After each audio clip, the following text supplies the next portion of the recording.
नमस्कार, आप देख रहे हैं सिटी पोस्ट और मैं हूं अभिषेक मिश्रा। बिहार के राजनीतिक गलियारों से इस वक्त बड़ी खबर है। बिहार में एनडीए गठबंधन बिखर गया है।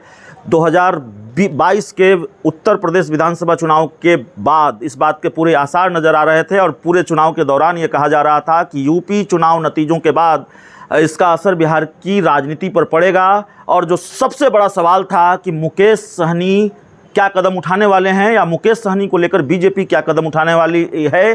कुल मिलाकर लब्बो लुआब ये कि मुकेश सहनी का क्या होगा। तो मुकेश सहनी का क्या होगा, इस पर तस्वीर साफ हो गई है।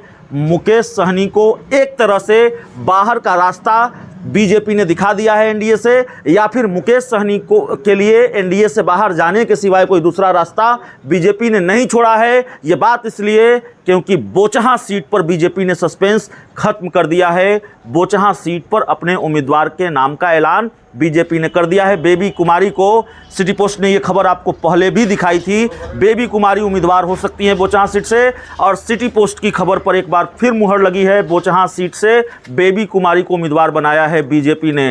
तो जाहिर तौर पर अब ये सवाल बड़ा हो गया है कि बोचहां सीट तो हाथ से चली गई है, क्या मंत्री पद भी चला जाएगा। और जिस तरीके से बीजेपी के तेवर हैं उससे इस बात के पूरे आसार हैं कि हाँ, मंत्री पद भी चला जाएगा। और वही होता हुआ दिख रहा है।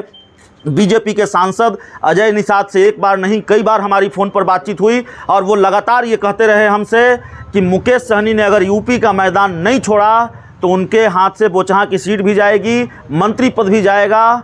और उसके बाद बोचहां की सीट तो चली गई है, बारी क्या मंत्री पद की है, यह भी अपने आप में बड़ा सवाल है। मंत्री पद पर सवाल इसलिए क्योंकि एक्सटेंड नहीं करेगी बीजेपी, इस बात के पूरे आसार है।